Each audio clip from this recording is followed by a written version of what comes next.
I think for a Real Housewives franchise to be successful over time, that franchise needs to have a theme. There needs to be some common backdrop, some thread of conversation season to season. This allows some continuity in the story as cast members are added or subtracted. And also, in a perfect world, there would be real friendships, real dynamics, but like over time, you are bringing new people into the group. A common backdrop to that franchise allows us as an audience to believe that these people would have actually crossed paths. I, as a viewer, also want to believe that these people have to be on this exact cast. Whatever success they have found had to be found within that city. The theme of Salt Lake City is religion. I think on Miami, it's the immigrant experience. I think the theme on Dubai could have also been the immigrant experience. However, Dubai itself is almost treated like a character, this land of opportunity, and the conversations continue to go back to like how great it is that they could find success in this specific place. Beverly Hills and Atlanta to me are the most obvious. Generally, the entertainment industry. Industries that are incredibly important to those cities. Wealth that exists from careers, from industries that had to have happened in Beverly Hills or Atlanta. I think the theme on New Jersey could have been family, like the governance of a family. The theme on DC, I think, was proximity to power. It wasn't just politics. And I think we saw this on Dallas, proximity to power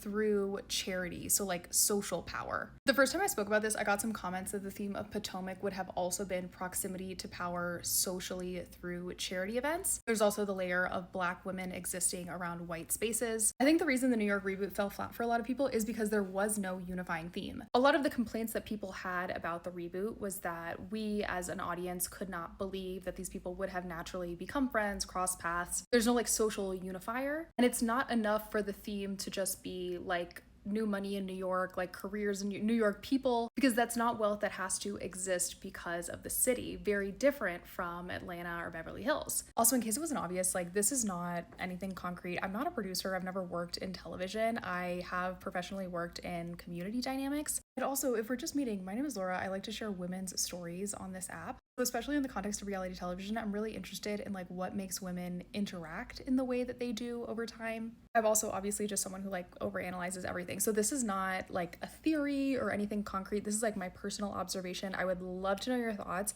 I would love to refine some of these or change some of them. Again, there are some that I'm like definitely not certain of. So I'm sorry to say like I don't really have a guess for OC because I don't watch OC. I think even choosing a theme for like early OC is kind of difficult because it was so different from what the show ultimately became, what like Housewives as a whole ultimately became. So at the time, maybe it was just like suburbia, like shiny suburbia, money in suburban America. All to say, early OC is very different from like what any of these franchises ultimately became.